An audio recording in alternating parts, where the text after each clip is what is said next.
Fellas, ladies, you looking for lotions? You looking for beard oils? But unfortunately, everything you get from mainstream got chemicals in it and it's probably killing you? No problem, we got you. Go check out my people from top to bottom hair and skincare. That's top to bottom hair and skincare. www.top2bottom, BOTTU, the U is for unique, M.com. Tell them I sent you.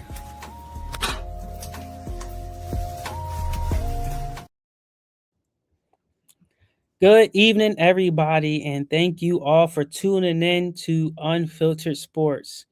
Today is Tuesday, and on Tuesdays, we really talk about take it or leave it. And today is going to be a little bit different today just because I just wanted to come on here and give everybody a little bit of an update. We're still going to be talking about, sports as far as March Madness goes. We're still going to be talking about sports as far as the NBA goes and football and some inputs on that. But I really wanted to come on here today as well to just give everybody an update on a lot of good things that has been happening for the Delaware Dogs. One of the biggest updates that I can say is that the Dogs will be playing their third season as a pro basketball team starting June 20th, 2026. So June 20th, 2026, it'll be our next season, and we'll be able to kind of just play our game from there. It'll be a summer season, so it starts in June. It goes all the way through September. It's called the Pro Basketball League, and we will be representing the state of Delaware. We're going to be playing majority of our games in Wilmington. So we already have um, four venues in the works for the city of Wilmington where we're going to be talking about, hey, like this rec center is a community center, but we can be able to pay our fees for referees, pay our fees for the community center, and invite the community to come in for like little to nothing. The cost to get people in, we could sell tickets for $5 there and bring a packed out crowd and the community. So people that live in the city of Wilmington will get in for free just because they live in the city of Wilmington, and we're trying to give back to the community as well. On top of that, we working with the Wilmington Boys and Girls Clubs to try to get a partnership with them to rent their facility. We got another partnership in the works with the Pilot School out in Wilmington, and they have a decent sized gym that can fit anywhere between 200 to 300 fans as well. And so we're working on some kid events over there at that school and building up a partnership there. And it's amazing with the amount of work that we're doing. We have a head coach that actually cares about the community, the kids, giving back. We have a general manager, it's the same person, like I said, who cares about the kids. We are hiring a team president and chief operating officer. And so that person is going to be in charge of just giving back to the team as far as helping getting corporate sponsorships, helping with a lot of different things. And blessings have just came out of this last week and a half, 2 weeks as we speak. And from there, we're working on a lot of good things. And one of the biggest things that we're working on is that last weekend in May, or that second to last weekend in May, we're going to be traveling up to Burlington, New Jersey, and playing in a community basketball game out in Burlington for their community. And then April 18th, we're going to be going up to Burlington to support the Burlington Thoroughbreds and their Earth Day event that they're doing out there. And so we wanted to show some support to, our sister basketball team over in Burlington. Even though, we compete on the court, we join together in unity for Community Day and giving back into the community. And so they're going to be supporting us with our community events where we're going to be giving back to the homeless, feeding the homeless, just passing out some clothes for the homeless, hearing their stories.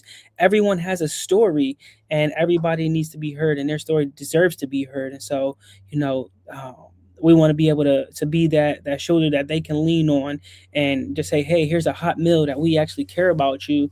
We appreciate you, and different things like that. And I think that's really cool to kind of have that opportunity in itself.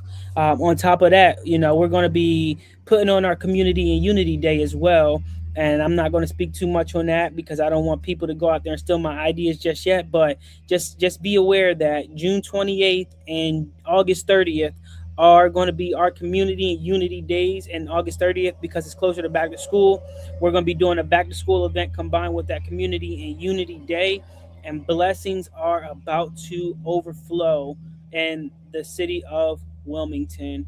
On top of that, we already have like a mock schedule put together for the pro basketball league for the summer, and we have a mock schedule already put together for the ABA. And so I am beyond blessed to see that this is happening and that big things are just coming out of this off season. And the off season's only been about 2 weeks now. So you know, it's just it's a great feeling to know you have people that's here that have your back and to kind of just support your vision and your dream. And I've always had this big dream, and I'm not going to say it in here because again, I just don't want people to come in and try to steal my ideas, just as some people that try to bring their own basketball teams to the state of Delaware has done already.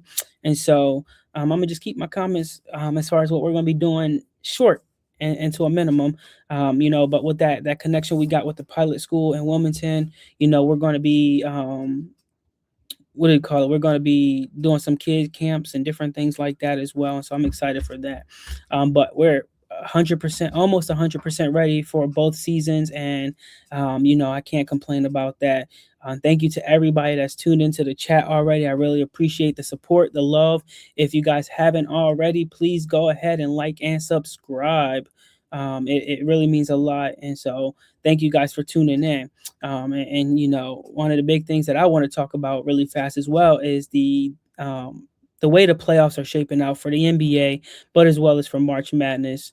When we look at March Madness, the fact that Florida was knocked out early, I'm shocked by that because a lot of people have Florida winning the whole March Madness tournament.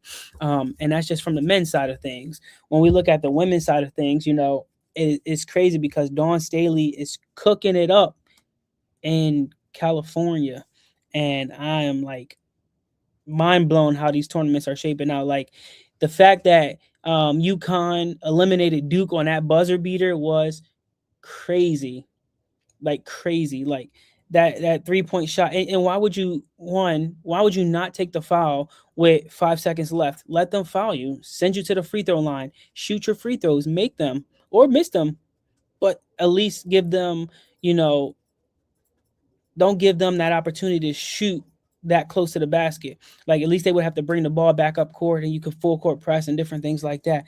But you gave the game away. I don't know, I'm mind blown by that. Like you gave the game away. And it just it just makes me laugh to see like why? Like are you not using basketball logic? And so right now, my bracket was extremely messed up once Florida was knocked out and once Houston got knocked out as well. But my final four, I got half of it correct so far. I picked Arizona and Michigan to face off, and then I took Arizona to make it to the national championship game, and then I had Duke versus Houston, and then Houston with the upset to face Arizona in the championship game. But obviously, I was wrong, and neither Duke or Houston has made it to the Final Four. It's UConn versus Illinois, and honestly, I think that UConn will make it back to the big dance. The national championship game, but I think Arizona takes the upset and beats UConn in the championship game. And I have, like I said, I have Arizona winning it all. So that was just my pick or whatnot. But like I said, I'm really, really mad that Duke didn't make it this far because they just busted my entire bracket even more than what it was busted. Florida didn't make it this far because they even destroyed my bracket even more than what Duke has done. Houston, same thing. They should have won. But big props to Iowa because Iowa knocked off Clemson. They knocked off Florida. They knocked off Nebraska, and then they lost to Illinois. And so, like, that's just crazy. Like, this 9 seed team in the South region is knocking off all of these higher ranking teams and going. And that's what March Madness is about. It's showcasing your game and playing it to the end. And so I'm excited to see what this Final Four looks like. Again, I appreciate everybody for joining in the channel. And again, if you haven't already, go ahead and hit that like and subscribe button. Um, Now, on the women's side, I didn't do a women's bracket this year, but I think South Carolina, or not Carolina, is it Carolina, California, and UConn, that's going to be a good matchup. And when I say it's going to be a good matchup, I mean like it's going to be the it is South Carolina. So yeah, South Carolina and UConn. It's going to be a great matchup, meaning that they're going to be battling it out to the end. Like Dawn Staley has a great basketball career and reputation, but also as a coach, like she's won the big dance before, and she's, I think, back to back years. And so for her, she's a Philly native. She rep Philly everywhere she go, and she is hyped to rep that. And it's going to be crazy to see how many players that she coaches gets drafted to the WNBA. I think she's a game changer. And for Dawn Staley, in general, I hope and I pray that when Philly gets their WNBA team, that she is an owner of that team because she can make a difference. Um, but Duke is just, I don't know. Duke made me mad because just back to Duke really fast is that you were up by 2 and you dribble the basketball, you pass the basketball out of the trap, you get it to the middle where you're supposed to get it. But why in the world would you try to lob the ball up through 2 sets of hands? Common sense says hold the ball, use your triple threat, pivot, jab step, something. Force them to foul you, send you to the free throw line because you were already in the bonus at that point.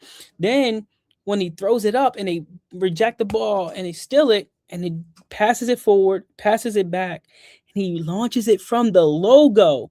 Like, bro, you let him shoot from the logo. You don't put a hand up. The one thing that a lot of coaches from youth to high school to college to the pros is you got to contest the shot. Put your hand up. You got to get a hand in that defender's face. And if you don't get that hand in the defender's face, that's going to happen 99.9% of the time. You didn't get his hand up and didn't contest the shot. And that's what happens. Duke loses. To UConn, though, great game. But it was a controversy, not call, but argument after the game was over because they said that Dan Hurley headbutted the referee at the end of the game after he made the shot. Now, I seen like an interview of Dan Hurley where he had said that he thought the referee was coming to bump chest with him to celebrate the shot that they had just made to win the game. Now, my mind is that's a great excuse and a great mindset to have, but why would a referee be celebrating a shot if he's supposed to be unbiased? Like, very unbiased.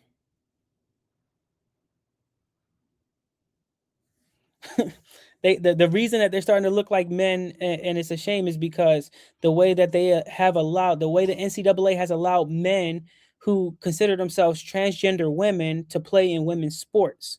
That's some of the issue that we're facing is that some men who are considered transgender women are allowed to play women's sports in the NCAA, and I hope that rule gets overturned. I do not agree with that rule. I believe that if you were born a man, you should be able to compete and play in a man's sport. Now, if you get cut from the team because the coach just says you're not good enough, then hit the weight room, try again, and keep playing, or go find a sport that they need players and learn that sport and become good at it and prove people wrong. People told me I wouldn't be able to play football when I was in high school because of my height, but I made the football team and I played football. Same thing with basketball. People told me I wouldn't be able to play basketball because of my height. I made the basketball team. I played basketball. Just different things like that. Even with volleyball, like, oh, you too short to play volleyball, blah, blah, blah. Just excuse after excuse. But I went out there and had fun playing the game.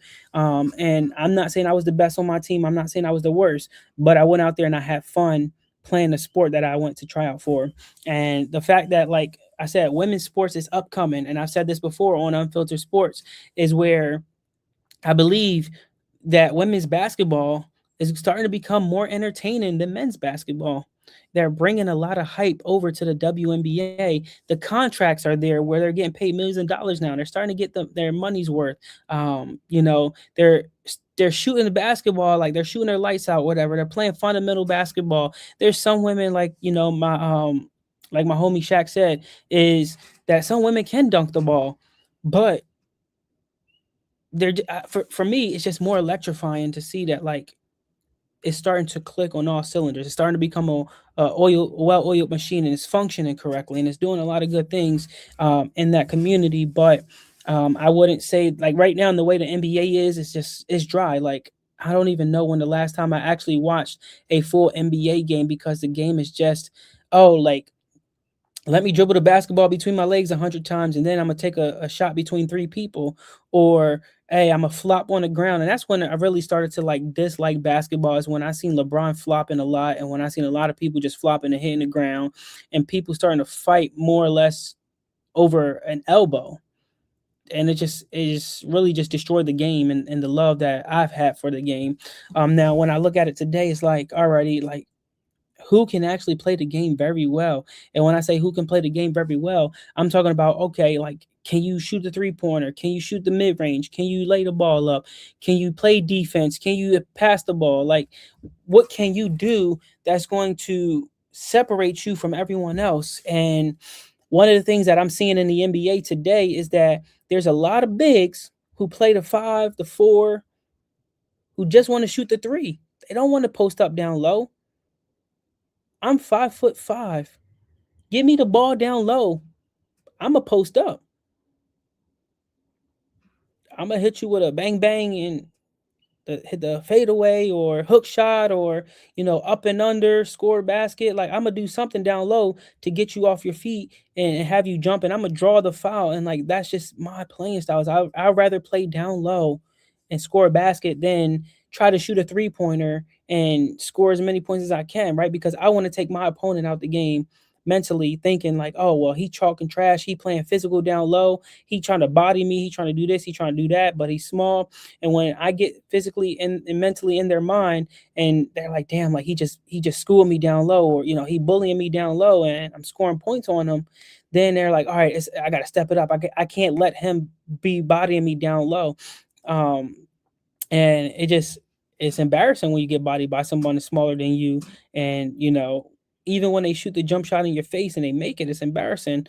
Uh, I remember one day I was playing street ball at the local park, and it was a few friends that I was playing with, and they brought some of their friends, and the guy had to be about 6'5", 6'6", and he was just outrunning everybody, like physically.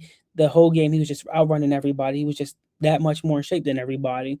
And first play of the second game that we had played, he was playing defense on me, mind you. I'm like at the 3-point line. I take a few steps back. I'm dribbling, pass the ball, get the ball back. He plays defense. He jumps, tries to block my shot, and I hit it, nothing but net. And then he grabs me and he goes, "Oh, so you trying to embarrass me out here, huh? You trying to embarrass me?" I said, "Nah, man, I'm just trying to have some fun." And so every play after that, it was him playing defense on me, down low. He blocks my shot. I go down there, steal the ball, and just try to have some fun and bring the competition. And that's what I'm about, is the competition. Is how can you play a game and not really bring the competition? How can you play a game and not bring the best out of somebody else? Um, I mean, I'm not trash at basketball, but I'm not the best. But I just have fun playing the game that I love playing and coaching and overseeing. But yes, the women's basketball is smaller by what is 28. I think it was 27.5 or something like that. I don't know off the top of my head. Let me double check because the men's ball is 29.5, but the hoop is not lower to the floor. Um, but I don't think women's sports is fake. I think it's real. And so WNBA basketball size. It's a 28.5-inch basketball. So just an inch smaller than a men's basketball. So that makes a difference. It's about 20 ounces. And so it's a size 6 basketball compared to the men's, which is a size 7. So obviously, like, there's just a little bit difference, but not much of a difference. And there's no excuse. There's no excuse. I don't care how small the ball is. I don't care uh how low to the ground the hoop is or whatever it may be. Is that if they're competing and they're being more fundamentally inclined than men are in a men dominant sport, it's embarrassing. It's embarrassing. It's more, in my opinion, like, I've probably watched more WNBA games from start to finish than I have NBA games this season. One, because I think it's funny because one, Angel Reese, she can, and I've argued with a lot of people about this just to troll people, and it was funny to me, but to them it wasn't funny. But I troll people with Angel Reese, like Angel Reese versus Caitlin Clark, that debate. I had that debate going, but Angel Reese was getting triple doubles, and when you look at Angel Reese getting her triple double, she was only getting triple doubles because she was missing almost 90% of her shots. She would shoot, lay the ball up, it would go over, then she would get her rebound and get it again, brick, brick, brick, and then she finally would score. So, on any given day, you can account for Angel Reese to get at least 13 rebounds off of her own shots. And then you turn around and you look at Caitlin Clark, and you can look at Caitlin Clark and say, all right, she's going to get at least, 12 plus points, maybe even 20 plus points because she's shooting from the 3-point line beyond at the logo. She thought she was Steph Curry. And then now you add in, you got Aj Wilson, you got Sophie Cunningham, you got Paige Beckers, you got Haley Van Lith, you got a lot of different women who can play basketball at this level. Now, if you put the Golden State Warriors versus the Golden State Valkyries, who's going to win that? Obviously Golden State, but right now Golden State is at the bottom of the barrel. They're not even the cream of the crop anymore. Like, they're just like, if you ever watch a forest fire and just the leftover burnt grass or whatever, that's what Golden State is right now. And they're at the bottom of the barrel here. Like, they're washed up right now, and they're going to have to start to trust the process and start to rebound and bring in better players. I don't like Caitlin Clark at all. I very strongly do not like Caitlin Clark. I think Paige Beckers is better than Caitlin Clark. I think that, in my opinion, that Angel Reese, if she was not trying to play selfish and miss every single one of her shots, would be better than Caitlin Clark. Haley Van Lith, I think, is better than Caitlin Clark. Sophie Cunningham, I think, is better than Caitlin Clark. That's just my opinion, though. And the funny thing is that Sophie Cunningham and Caitlin Clark are teammates.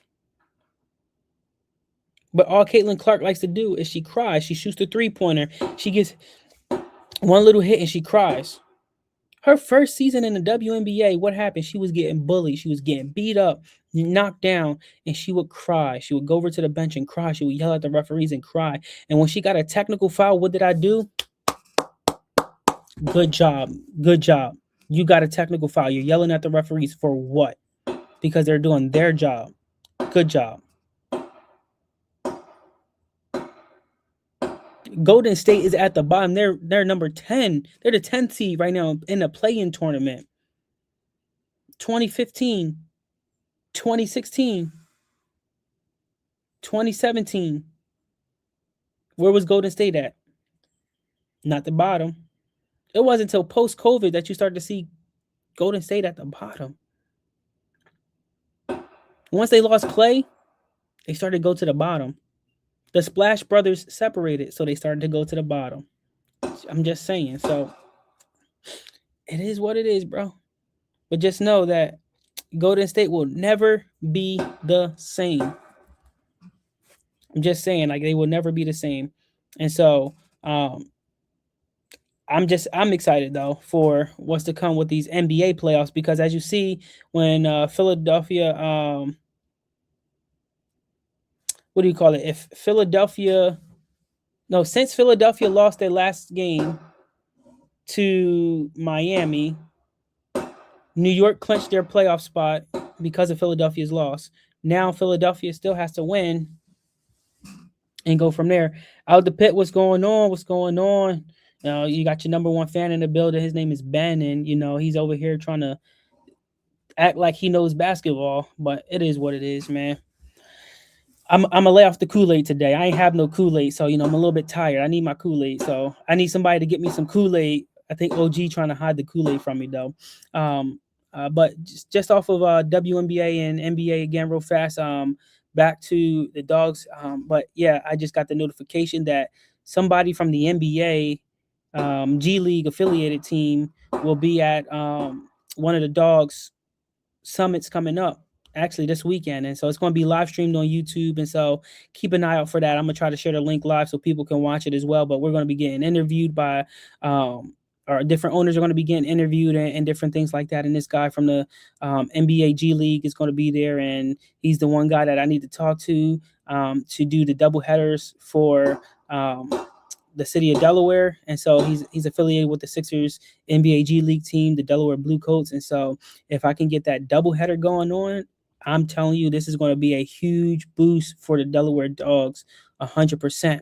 So those of you that got Dogs gear already, start rocking it more and more. I mean, it's very appreciated that you're already wearing it, but tell your friends about it, tell your support system about it, see if they can get some Dogs merch or whatnot.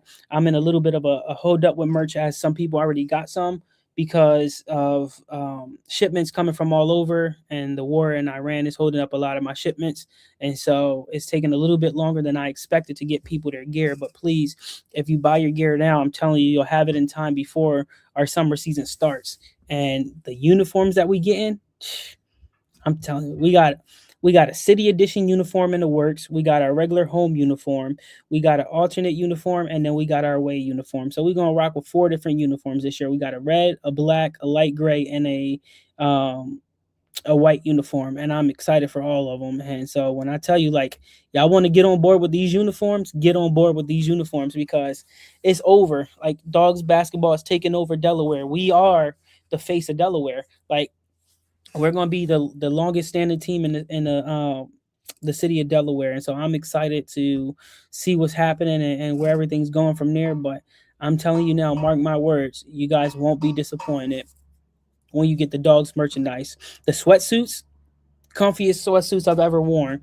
Like, I'm telling you, like, these sweatsuits are like made for me to just relax all day. And I'm telling you now, y'all need to get a sweatsuit. It's a light gray sweatsuit, as soft as can be.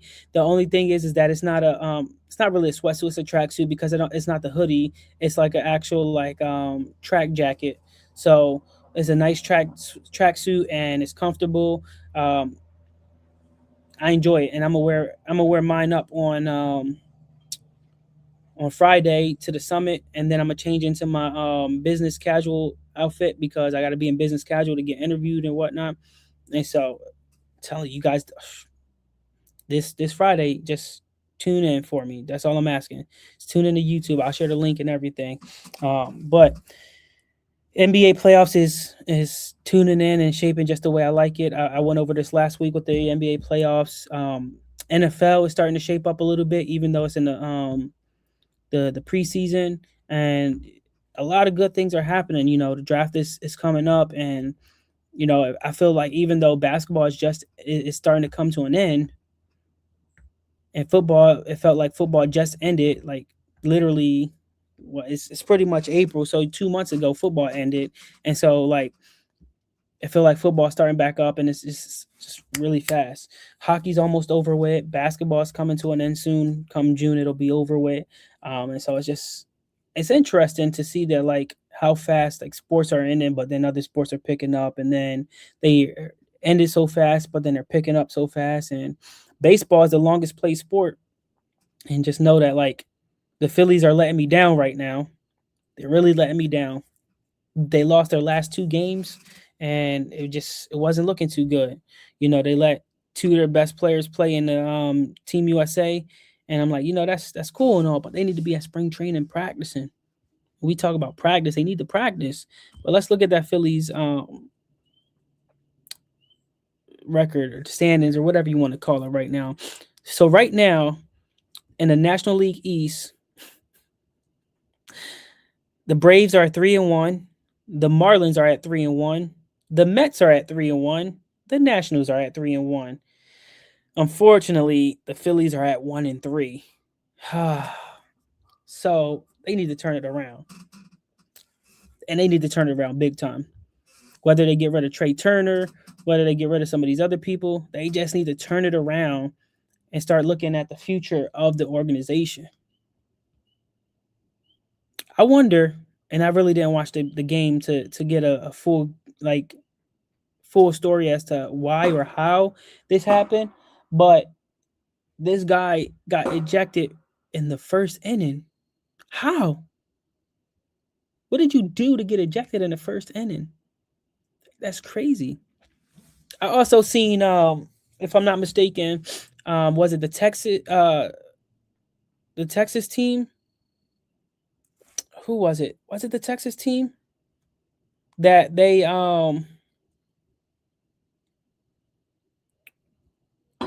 their manager got kicked out because of the challenge, the ABS challenge, and then he went up to the umpire. It was like, yeah, it was the Texas Rangers, I think. He went up to the umpire and told him like, hey, he didn't properly signal for ABS challenge, and then they were arguing back and forth, and then he got kicked out the game or whatnot. And they said that was the first ABS challenge ejection of MLB history.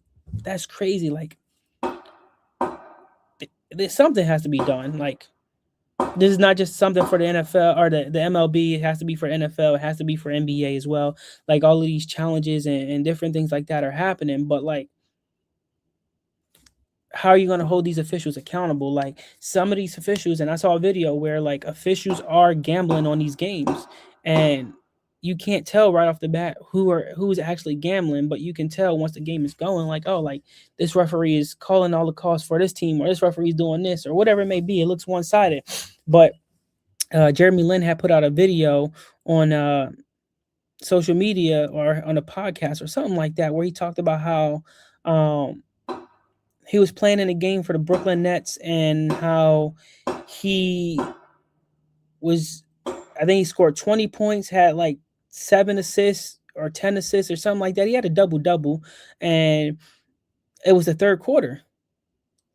That man didn't play the whole fourth quarter at all, and they lost in overtime.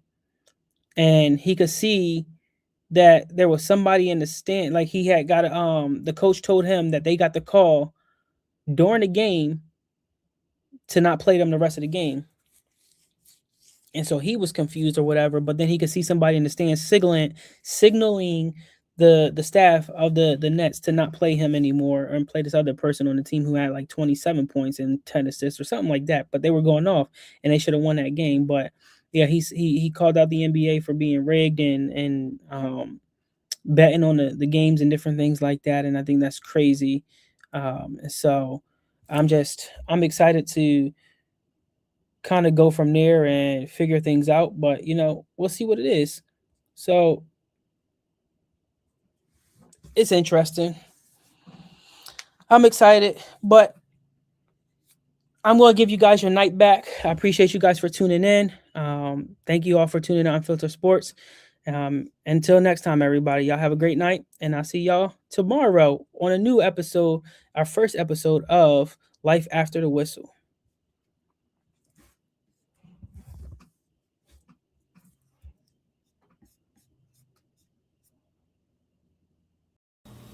Fellas, ladies, you looking for lotions? You looking for beard oils? But unfortunately, everything you get from mainstream got chemicals in it, and they're probably killing you?